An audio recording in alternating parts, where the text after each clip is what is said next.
mas poderia perder a sua salvação num dia sequer. O tempo de evangelho não leva ninguém para o céu.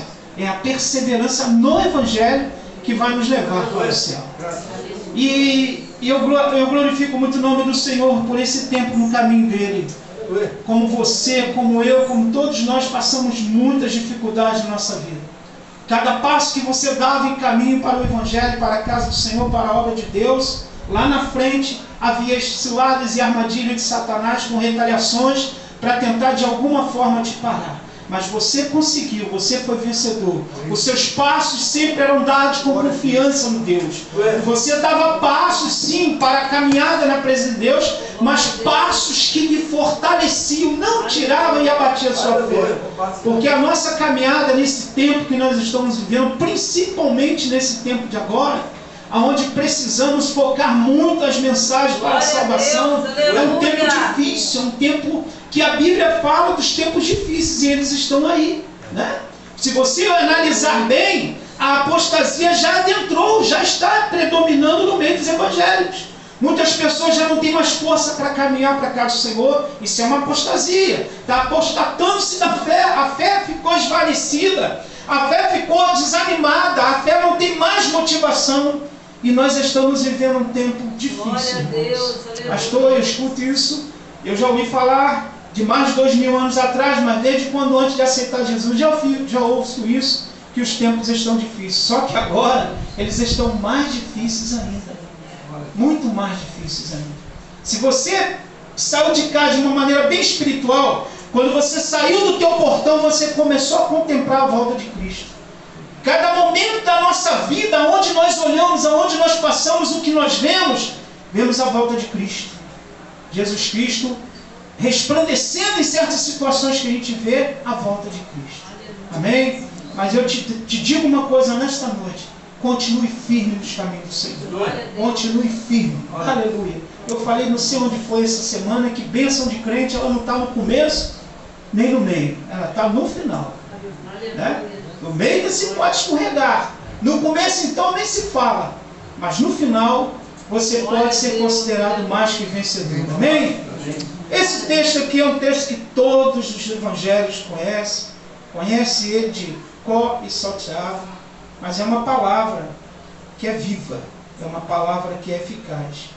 Esse texto vem contando a história verídica, real, de dois personagens. Primeiro, Jesus Cristo, que a Bíblia fala que ele já estava bem próximo de Jericó. Ele saiu da Judéia indo para Jericó. E aquele eram os últimos dias de Cristo aqui na terra. O último dia do seu ministério terreno. Porque logo assim seria a Páscoa, no dia de sexta-feira, no sábado, na sexta-feira ele seria pego no Getsêmani, levado para ser crucificado, ou seja, para o Sinédrio, para ser julgado, para mais à frente ser outra vez julgado por Pilatos, logo após por Herodes, Herodes remessando ele novamente para Pilatos. Pilatos de alguma forma não encontrou acusação nenhuma em Cristo, e ali seria a última vez que Cristo se manifestaria com vida na terra. Aleluia. E diz a Bíblia que ele já estava entrando em Jericó. Essa Jericó aqui é a cidade nova.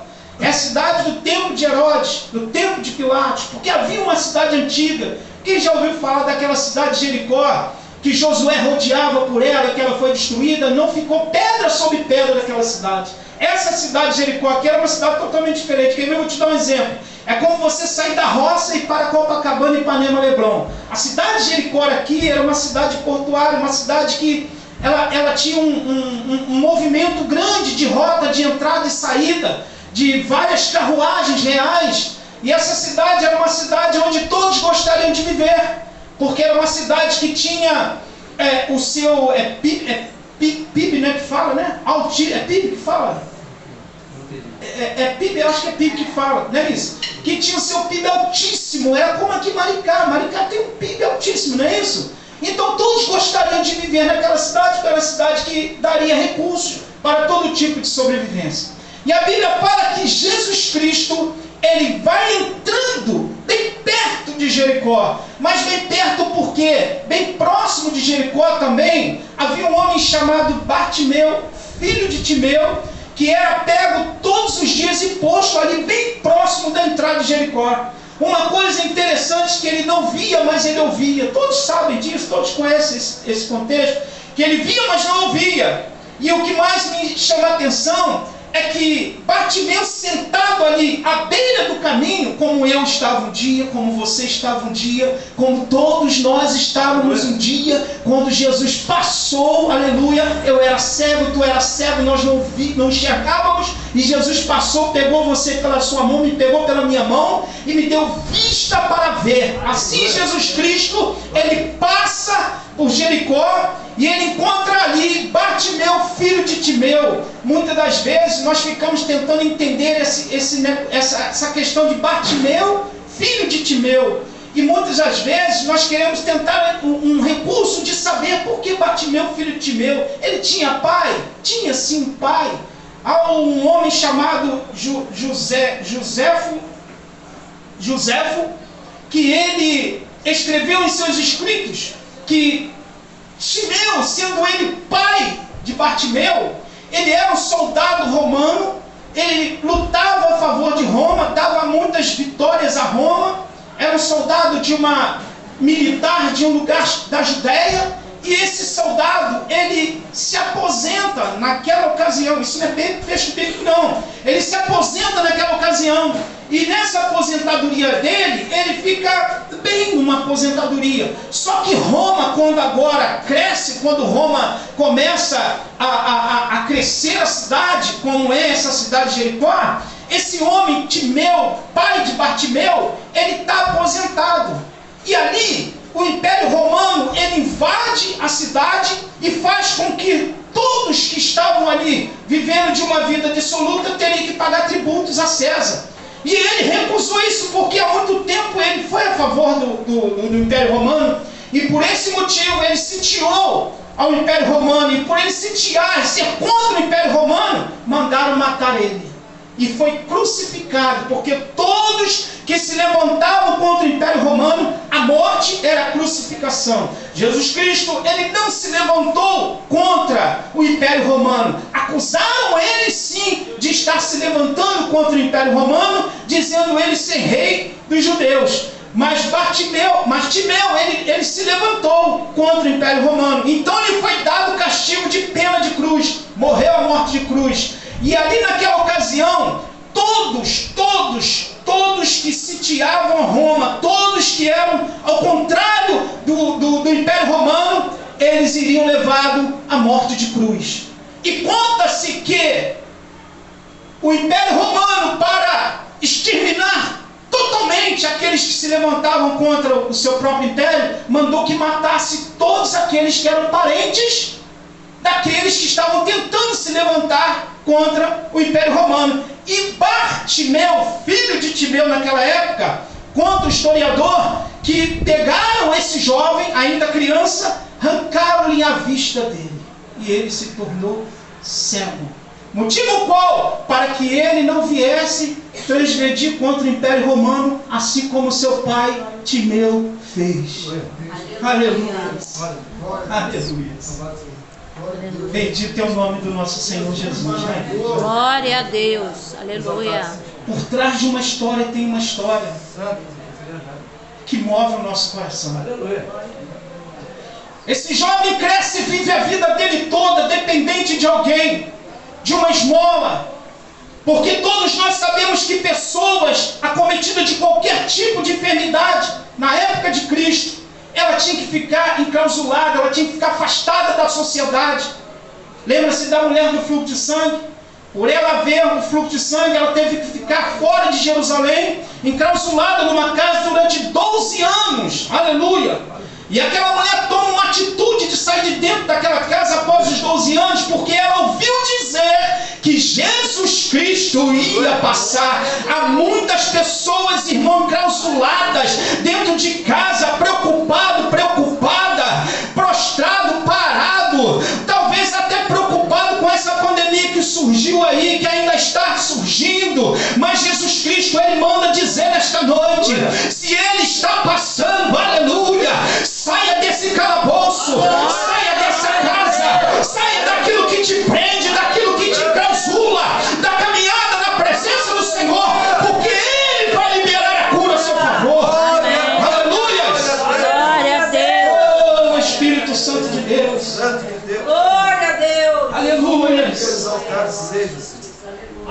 E aquele jovem era colocado ali, pastor Leandro, todo o tempo. E as carruagens reais passavam, entravam e saíam. Ele ouvia os barulhos dos soldados passando. Ele ouvia os barulhos das carruagens passando. Ele viveu longos e longos anos e tempos ouvindo esse barulho de carruagem entrando, carruagem saindo, carruagens reais. Todos que passavam davam a mínima para aquele homem. Aleluia, Deus. É por isso que ele é tido como um homem que era cego, mas via, mais do que os que tinham visto e não via. Glória a Deus. Você sabia que tem gente que enxerga e não vê? É verdade. Se você aplicar para o evangelho é interessante. Tem gente que enxerga e não vê. Tem gente que vê, aleluia. Tem gente que não enxerga, mas vê. Mas tem gente que vê e não enxerga. Não é verdade. Aleluia. Ele viveu essa vida toda ali, ouvindo os barulhos de gente que ia, de gente que voltava, de gente que ia, de gente que voltava. Só que naquele dia, aleluia, oh Espírito Santo, Glória a Deus. parece que estava entrando no coração dele uma oportunidade de mudança de vida. Porque a Bíblia relata que quando Jesus Cristo vai passando, ele escuta um barulho, ele não vê, aleluia, mas ele escuta um barulho diferente. Ele não escuta barulho de carruagem. Os soldados, acredito eu, que quando andava com aquele monte de instrumentos de guerra, de armas de guerra, deveria fazer muito barulho, né? Cada passo era armaduras, espadas, aquelas botas pesadíssimas, caminhando, muito barulho. Ele conhecia todo esse barulho. Era um barulho que ele já conhecia há muito tempo.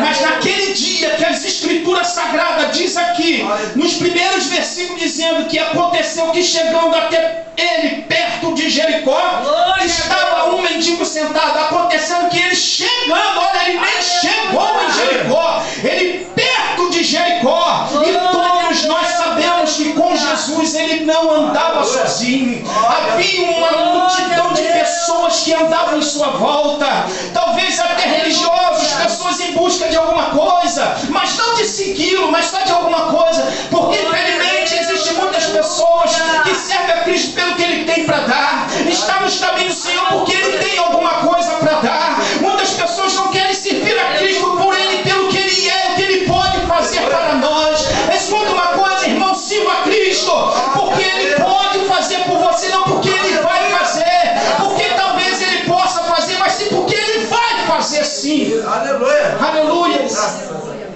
E ele começou a ouvir um barulho diferente, um barulho de multidão. E acredito eu, pelo que conta os estudos históricos, que ele já conhecia Jesus sem ver. Sem ver Jesus, ele já conhecia.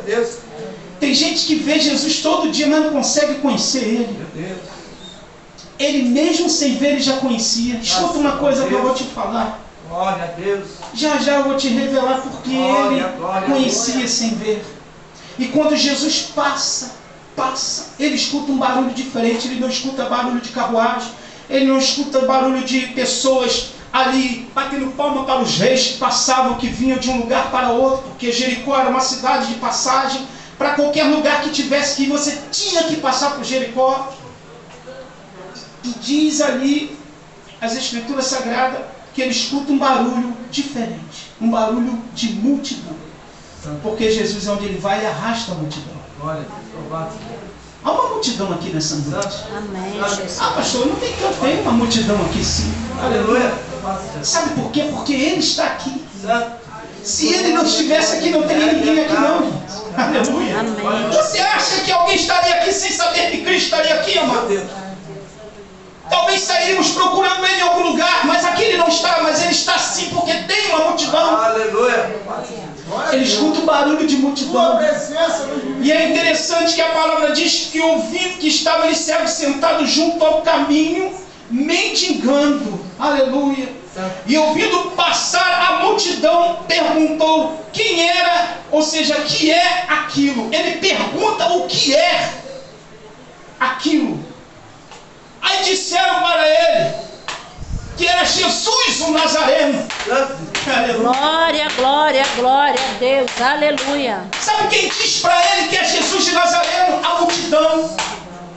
A multidão diz porque eles não, de maneira nenhuma, davam tributos a Cristo como ele merece ser tributado. A multidão dizia que era Jesus de Nazaré porque Nazaré era uma cidade desprezível, uma cidade pobre, uma cidade miserável. Aleluia. Ele nasceu lá.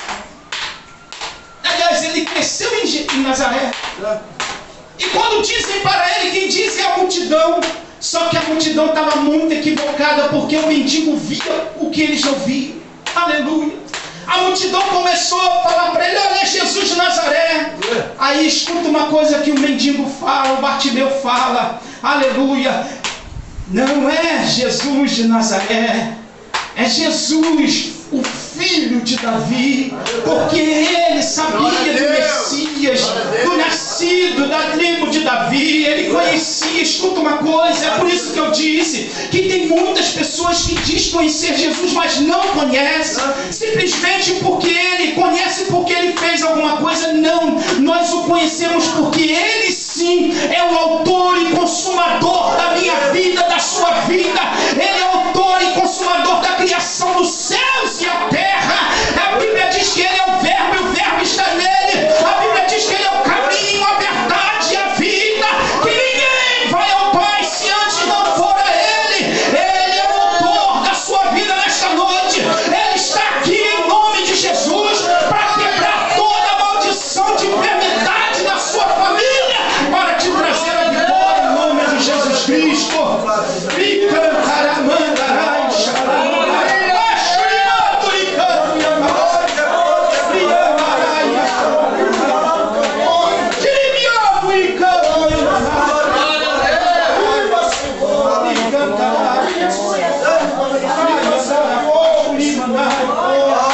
Talvez nós entramos aqui nesta noite com uma visão totalmente ao contrário do Bartimeu.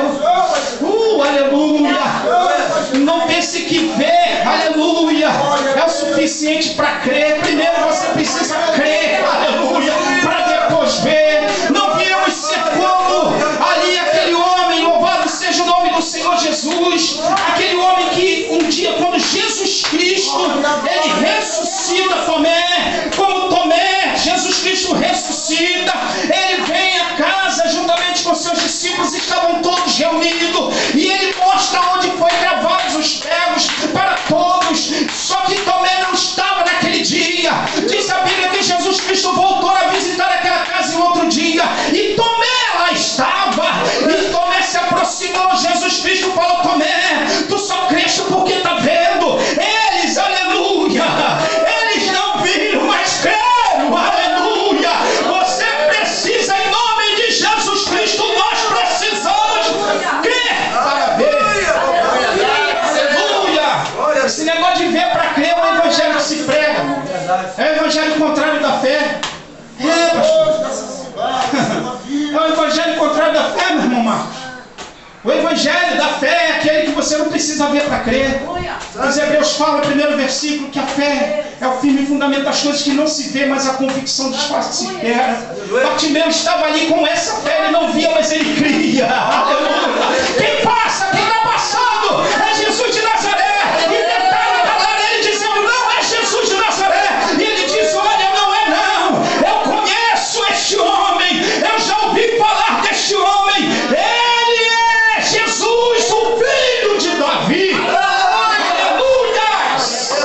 Oh, aleluia! Oh, irmãos, eu sinto uma presença muito grande. Eu começo a entender que quanto mais luta se tem, mais poder de Deus sobre a nossa vida. Quanto mais obstáculo você enfrenta, mais a graça é derramada sobre a sua vida. Aleluia! Oh, Espírito Santo de Deus. Aleluias, aleluias, aleluias. Aleluia. Oh, Jesus, existiam duas multidões. Existiam duas multidões, e ela está no versículo 33. E ouvindo passar, a multidão perguntou: ele, Aleluia. que era aquilo? Aleluia. Santo de Deus. Aleluia. Glória a Deus. Aleluia. A multidão da terra e a multidão espiritual. A multidão da terra era aqueles que disseram, olha, ele não é. Ele é o Nazareno. E a multidão espiritual, no contexto do Bartimeu, não, é espiritual. Ele é Jesus, o filho de Davi. Aleluia. Aleluia. Bendito seja o nome do Senhor Jesus. Glória a Deus. Esse cego Bartimeu foi-lhe dado esse selo de mendigo. Todos nós sabemos que Roma, ele dava por salvo-conduto a algumas pessoas o direito de mendigar, de ir até a cidade ou ficar fora da cidade, para que pudesse mendigar e ter algum alimento. Tanto é que você sabe como Jesus curou os 10 leprosos? Eles estavam longe. De longe Jesus curou os 10. Eles não podiam se aproximar. Santo. Glória a Deus. A mulher do fluxo de sangue estava longe, fora da cidade. E o Império Romano dava esse salvo-conduto e deu a Bartimeu. Imagina, irmãos. Olha que coisa terrível. Você ter que viver a sua vida andando com o título nas costas de miserável sou, mendigo. Era o título que ele tinha escrito nas costas, na capa do Bartimeu. Capa que ele não podia largar, porque era a esperança de sustento e alimento para a sua vida. Assim vivíamos lá fora no mundo. Tínhamos uma capa que era a esperança de vida, que foi falado aqui, que aquilo não era vida, era um inferno, aquilo não era vida. Lá fora no mundo, sem Cristo, é inferno, irmão. Não é vida, não. Que vida? Você já viu algum ímpio dizer que está bem? Ele pode até dizer que está bem, mas no fundo, ele não está bem. E aquela capa era o meio de sobrevivência de Bartimeu. Era o meio que ele tinha de sobreviver. Imagina ele ter que deixar aquilo, talvez com alguma insegurança. Porque existem pessoas assim, não quer deixar o mundo para vir com Cristo, inseguro. Mas será que vai dar certo? Será que vai ser melhor mesmo? Será que eu vou continuar firme? Existem pessoas assim carregando essa capa lá fora, a capa da dúvida, que impossibilita ele e ela largar aquilo, jogar fora aquilo e seguir os caminhos do Senhor, porque lá está parada à beira do caminho. Quando você larga essa capa, quando a pessoa larga aquela capa, ela sai do beira do caminho e vai para o caminho. E a Bíblia diz que Jesus é o caminho, a verdade e a vida. Quando se larga a capa, você sai da beira do caminho e vai para o caminho. Que caminho é esse, pastor? É o caminho que segue-se Jesus. Toma a tua cruz e siga. Aleluia. Jesus deixou bem claro: quer ter vida e vida com abundância, reveste-se da minha graça sobre a sua vida, para que possa ter vida e vida com abundância. Aleluia. E ele tinha aquela capa como meio de sobrevivência. Mas um dia, quando ele ouviu Jesus passar, ele gritou: Jesus, filho de Davi, tenha a misericórdia de mim. Olha o que ele pede. Ele não pediu esmola. O que me chama a atenção, que ele estava na condição de um mendigo. Ele poderia: Senhor, me dá aí uma prata, uma moeda. Aleluia. Já ouvi dizer que tu é o rei dos reis, Senhor dos senhores. Dá-me uma prata e uma moeda. Escuta, irmão, eu vou falar uma coisa aqui, mas por favor, não entenda ser atingido ao povo de Deus, à igreja. Há muitas pessoas que vêm para a casa de Deus em busca do ouro, da prata, do carro, da conta bancária, de uma vida próspera, de uma vida com abundância, mas esquece de vir para a casa do Senhor para buscar primeiro o reino dos céus, porque as demais coisas serão acrescentadas. Sabe como Deus se agrada das nossas vidas? É quando nós chegamos na casa do Senhor: eu vim aqui te buscar, eu vim buscar o reino dos céus, eu não vim buscar ouro nem prata, eu vim buscar graça e revestimento para a minha vida.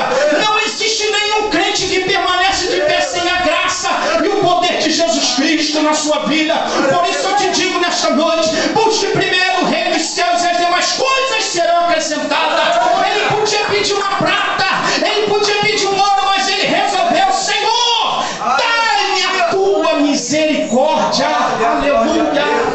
Glória a Deus. Aleluia. Tua misericórdia. Jesus Cristo Santo. Oh, aleluia. Obrigado. Louvado seja Deus Santo. Teve um dia que eu tive que falar isso com Deus. A coisa estava feia, meu irmão. Estava apertando cada vez mais o ser. Amado, Santo de Deus. E eu falei, Senhor, Jesus Cristo, dá-me a amado. tua graça. Porque foi o que Paulo pediu, a tua graça me basta. Porque o poder se aperfeiçoa nas minhas fraquezas. Porque quando você pensar que está fraco, você vai estar forte. Aleluia. Porque a graça vai estar sobre a sua vida. Graças a Deus. Graças a Eu Deus. tive que ser me dá a tua graça, porque está difícil. Voltar eu não volto. Aleluia. Eu prego não voltar, por que eu vou voltar? Nós pregamos que eu não vou voltar, por que eu vou voltar? Nem que eu me arraste. Nem que eu seja amarrado, mas eu vou amarrado para os caminhos do Senhor. Aleluia. De que adiantaria todo esse tempo na presença de Deus e desistir agora? Israel quase perdeu a condição de receber a terra que manava leite e mel, lembra? Quando eles começaram a questionar Moisés, pedindo para que Moisés fizesse alguma coisa, depois de todos os feitos que Deus fez com eles no deserto, Deus abriu maná do céu, Deus mandou coluna de nuvem de fogo na noite para protegê-los das bestas feras. Deus enviou água, enviou codornas, sandálias não se gastavam, roupas não se gastavam. Agora, quando chegam perto da bênção, a terra prometida, a cidade que manava leite e mel, eles começam a murmurar e questionar. Deus olha para Moisés, diga apenas que meu povo